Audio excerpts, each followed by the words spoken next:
12:00 na ng hating gabi. Katatapos ko lang ng overtime sa opisina. Kami na lang ng janitor ang naiwan sa building. Paglabas ko ng opisina, tulog na ang mga guard sa lobby. Tahimik na tahimik. Maririnig mo pati kaluskos ng papel. Pagpindot ko ng elevator, ang tagal bago dumating. Bumukas ang pinto. Elevator 5. Medyo nag-alangan ako kasi kadalasan elevator 2 or 3 lang ang ginagamit namin. Yung 5, madalas masira. May sabi-sabi pa nga na may kwento raw yun, pero hindi ako naniniwala noon. Pagpasok ko, naamoy ko agad yung amoy alimuom. Parang basang karton, parang luma. Inisip ko, baka kakapaayos pa lang kaya amoy pintura. Pinindot ko yung G, ground floor. Habang bumababa, napansin ko sa salamin ng elevator yung maliit na panel sa itaas. Parang may nakatayo sa likod ko. Nakangiti. Puti ang ngipin. Pero hindi ko makita yung muka. Napalingon ako.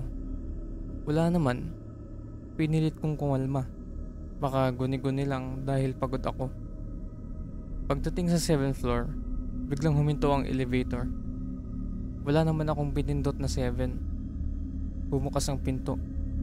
Walang tao sa labas. Corridor lang. Madilim. Kumikislap pa yung ilaw. Biglang may malabig na hangin na pumasok. Amoy bulok na bulaklak.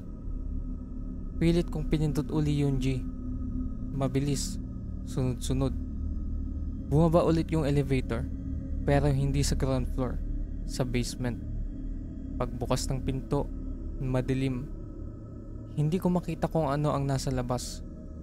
Pero may humakbang papalapit. Narinig ko yung tunog ng paa sa semento. Hindi ko makita yung itsura niya, pero nakayuko siya. Basang-basa ang damit, parang nanggaling sa ulan. Hindi ako makagalaw, parang may mabigat na nakapatong sa dibdib ko. Unti-unti siyang pumasok sa elevator. Nakayuko pa rin. Hindi ko makita ang muka. Amoy na amoy ko yung tubig at bulok na kahoy. Biglang nagsara yung pinto. At imbis na bumaba, umakyat ulit yung elevator. 12th floor. Pero ang opisina namin hanggang 10th floor lang. Pagbukas ng pinto, madilim lahat. Parang abandonado. Hindi ko na alam kung saan ako pupunta. Tumingin ako sa salamin ng elevator. Hindi na ako mag-isa. May nakatayo sa likod ko. Malapit na sa balikat ko. Nakanganga. Parang sasakmal. Kaya pinikit ko na lang ang mga mata ko. At sa isang iglap, parang may humila sa akin.